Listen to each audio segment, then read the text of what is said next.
Now I'm just going to take a moment and share my screen so you can see my presentation.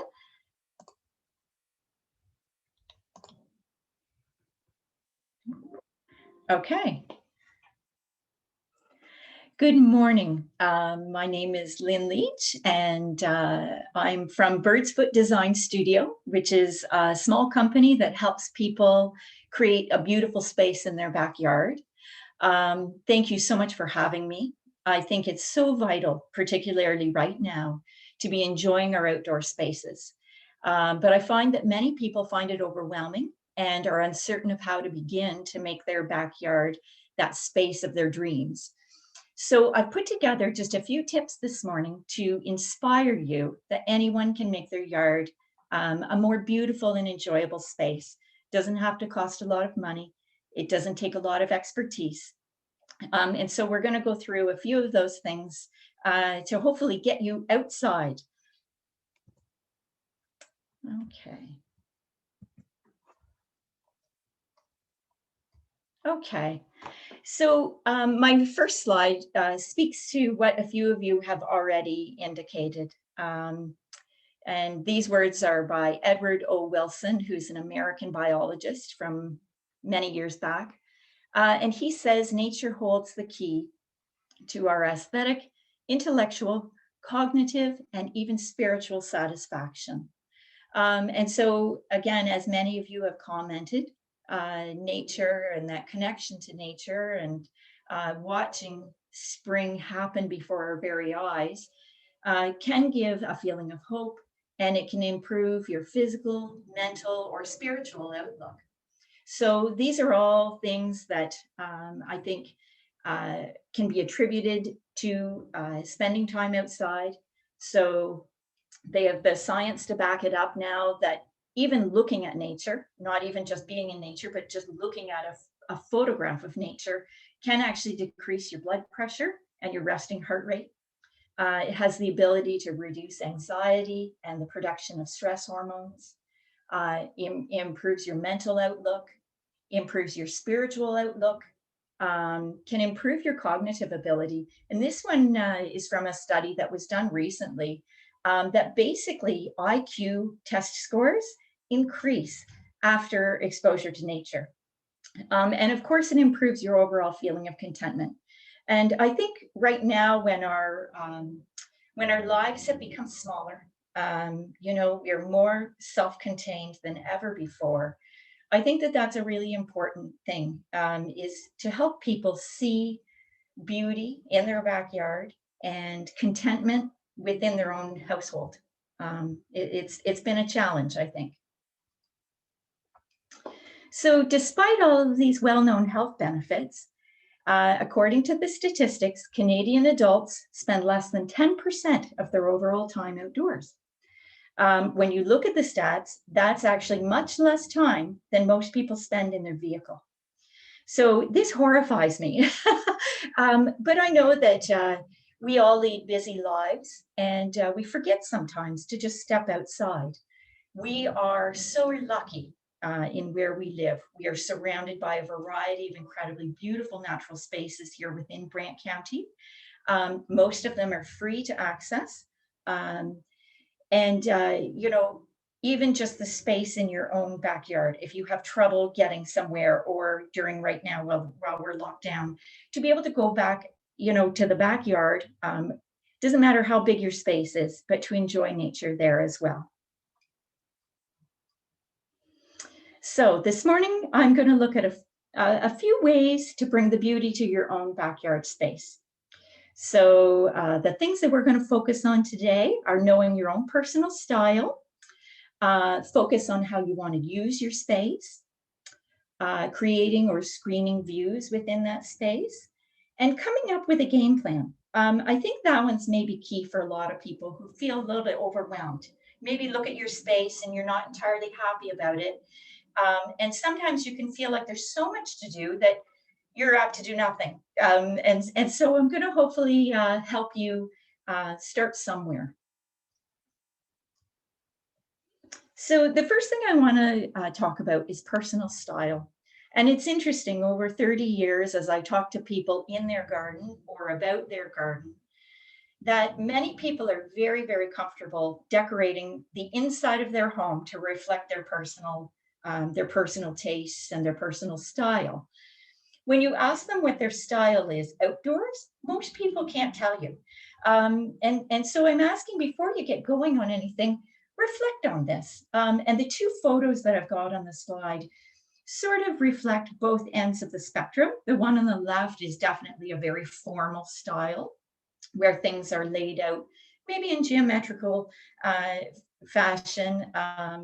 It's very tidy, very meticulous, would be a very low maintenance garden to take care of. Whereas the one on the right is an exuberant, joyful cottage garden. Lots of color, but with lots of color and lots of disorder and sort of that artistic look comes probably a little bit more work.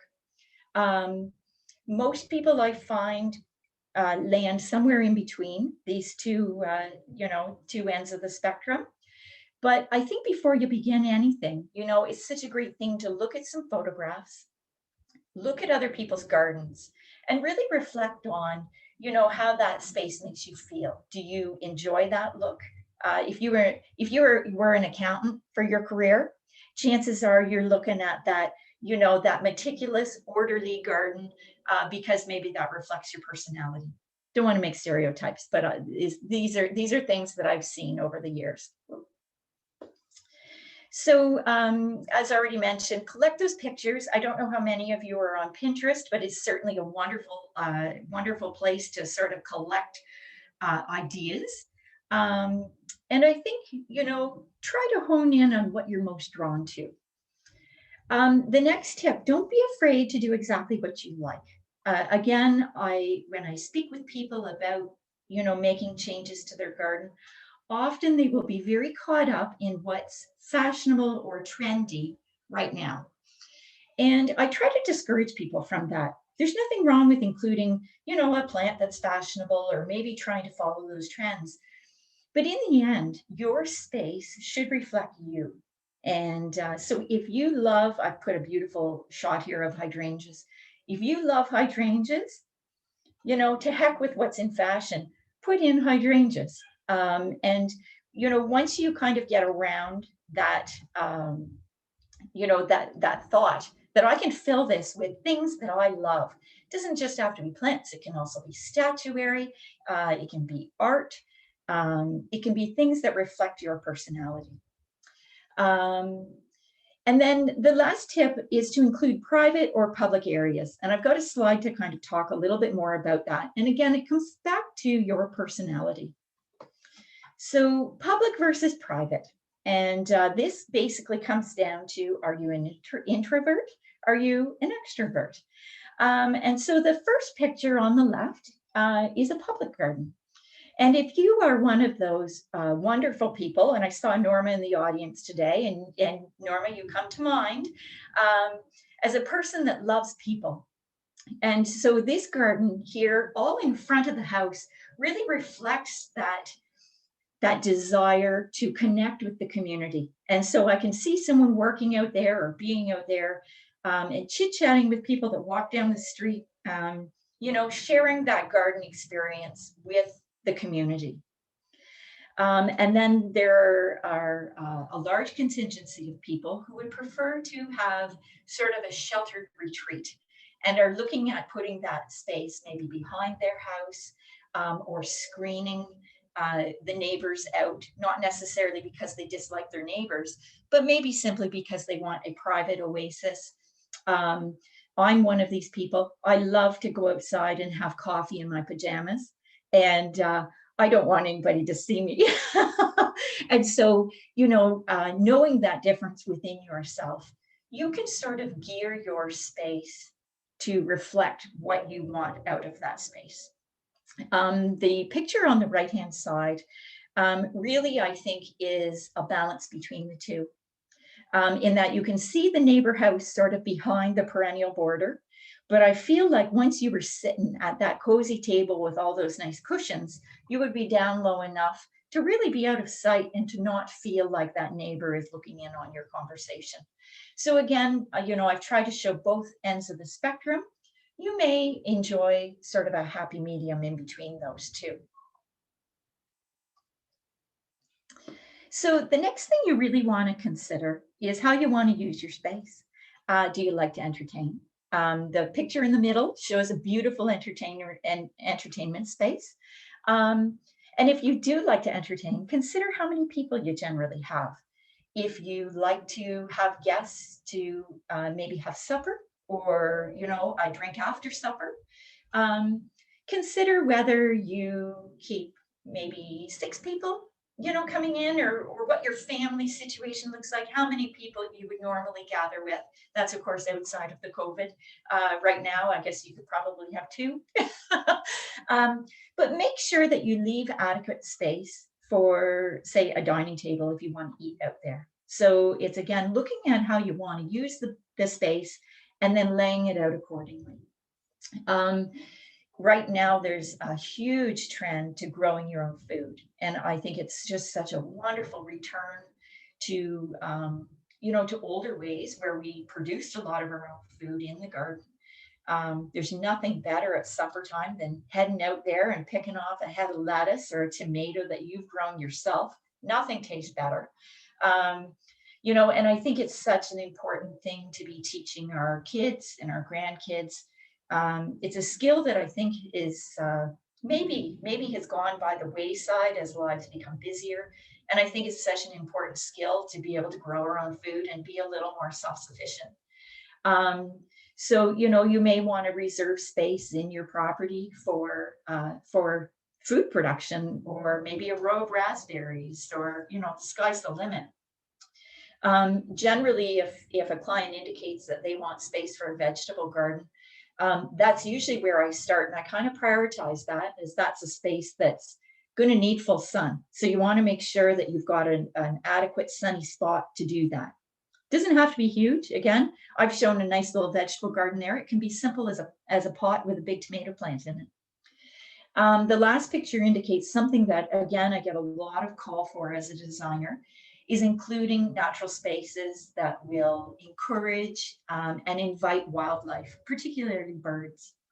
So again, if that's a priority for you, make sure that when you're choosing plantings, that you're including those things that naturally bring wildlife to the property. Things like serviceberry, one of my favorite small trees to use, that will attract birds. So these are all considerations, really, I think, before you get your shovel in the ground.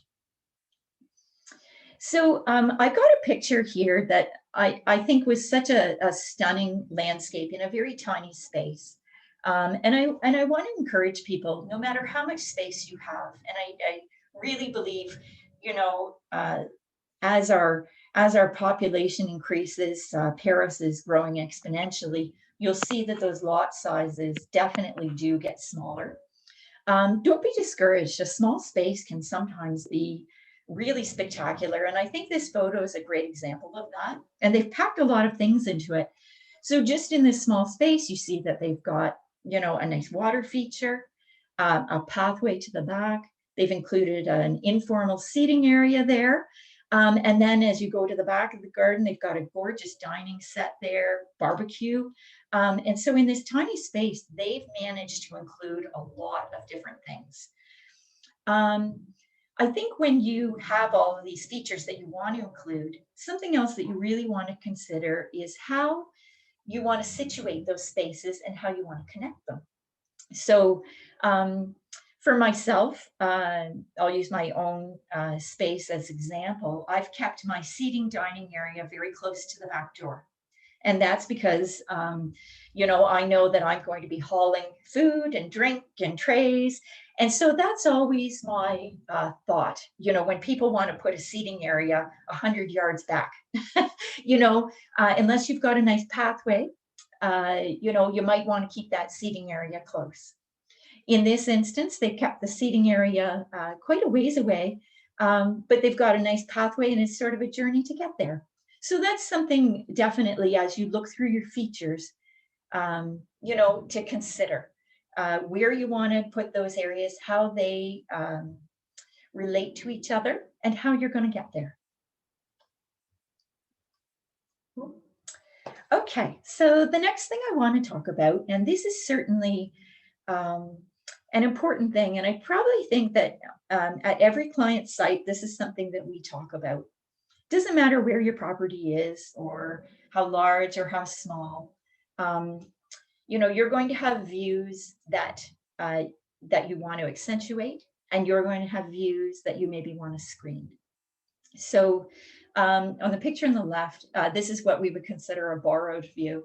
So they obviously don't own that body of water, but boy, take advantage of it. And so I think they've done a great job of, you know, creating a nice perennial bed back there, but keeping everything low enough that the view is not blocked. I don't know how you could possibly create a more beautiful view than that.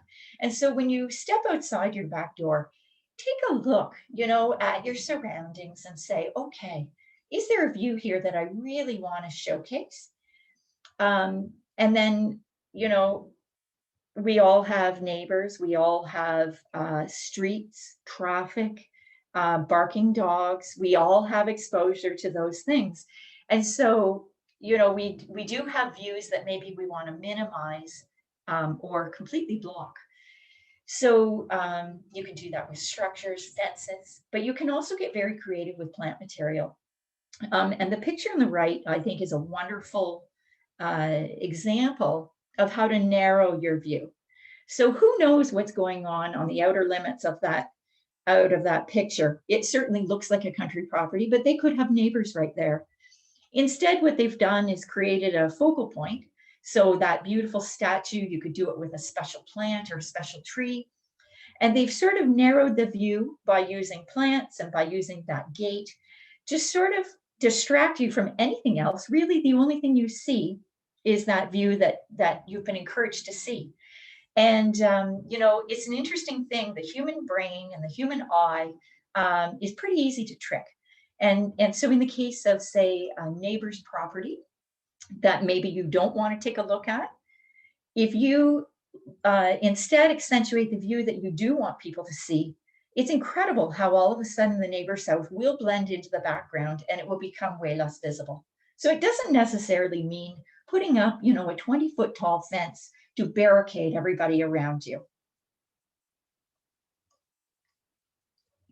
So I've gone back to this photo because, again, I just think that this is a stunning example in a small urban area. You can see that there's a neighbor right behind with a window looking right back into this person's garden. And I think what they've done so cleverly is created that focal point, which is really the dining table. You know, you see the water feature in the foreground, and then your eye just follows that pathway, and you don't even really notice the house behind. I think the most clever thing that they've done is create that dining space right up next to the existing fence, so that if you were sitting there, you would be out of view of that house. So I think that that's a very smart way. Instead of trying to just create this wall to barricade it, they've instead distracted from it. So it's a very smart and a very inexpensive way to sort of minimize those views. There we go. I think the last thing you know, as we're talking about views, is to remember to add a place to enjoy your view. You know, a lot of us have a chair outside or some furniture to enjoy, maybe a cup of coffee or a visit. Think about which way it faces. So simply by taking your chair that maybe faces the neighbor's property and turning it around, instead to face the view that you want people to notice, can completely transform the space and the way people feel in the space. And so it might be as simple as that, you know, looking at your seating, the furniture you've got out there and the seating arrangement and where you've got it facing, and then including something, even if it's just a beautiful container full of fresh flowers, that instead they're looking at. So yeah, small things. I've got lots of benches. I always encourage lots of seating. We know gardening is a lot of work. We want to encourage people to have a sit and rest and maybe a nice glass of wine as well. Okay, there we go. So the last tip that I kind of want to talk about is going back to having a plan. Um, a lot of us have a million ideas in our head, and I think to really hone it in and, to make a focus and a priority for your space, it's important to make a list of those priorities. Write things down so that you've got a visual list of things that you really want to accomplish within your space. The other thing is to sketch out a plan. You don't have to be an artist. You don't have to be a landscape architect. It doesn't even have to be to scale. But if you do a sketch, kind of like a bird's eye view, you can more clearly see your space. Make sure you've got room to include what you need to include and how you're going to connect them. To get those ideas out of your head, down on a piece of paper, so that you can sort of clearly and from a different perspective, really look at your yard, what it has to offer, maybe what you'd like to improve, and it gives you a better direction, a better place to start. The last thing that I want to talk about as far as planning is have fun. It doesn't have to be complex. It can be simple as a beautiful seat with some pots. I've shown here a beautiful entranceway. Obviously, in an effort to minimize their work, they've created some beautiful containers. Like I say, it can be a big container with a nice tomato plant in it, or maybe some annuals. Doesn't have to be extensive, but I want to encourage you to include your personality and yourself in your space. So this last slide, have fun and make it your own. And I just want to tell you again, over 30 years, I've seen hundreds of garden spaces, and it's always exciting for me. I love to see what people do and how they express themselves. And I've seen some remarkable ideas. Now, the one on the left, the stone throne, that's what I'm going to call it. Don't know how comfortable that would be, but it's certainly a conversation piece. And someone, obviously came across that idea and thought, what a cool idea. I think I'd want to bring my own cushion for that one. But, if you're artistic, or maybe your husband, I know my own husband has, become quite a woodworker through COVID in an effort to try to do something new. And we probably have 30 birdhouses to find a spot for. And, things like that sort of reflect what you're doing with your time and who you are. I love the picture on the right, which to me looks like a chessboard or a checkers board, and it's a herb garden. And it's just something unique, a conversation piece. Many of these ideas break traditional landscape design rules, but I want to encourage you to go for it. Rules are meant to be broken. One of my favorite spaces in all of my years was a small garden in Brantford. This garden belongs to a really quirky, energetic, interesting individual. And when I went around to the backyard, it so completely reflected that quirky personality. And it was such a joy to go through this tiny space. Every turn she had something interesting, including a 20-foot statue of a giraffe that, was at the back of the garden and fit right in. You could just see this beautiful arching neck and this head, and I'm not saying that everyone wants a giraffe in their backyard, but in her space, it worked because it was so personal and completely reflected who she was as a person and as a gardener. So, so if I can reassure you to anything, it would be to have some fun, express yourself. This is a creative endeavor, and the whole point is get outside, get that physical activity, and we all have lots of hours that we're trying to use up right now, and so it's a wonderful way to do it.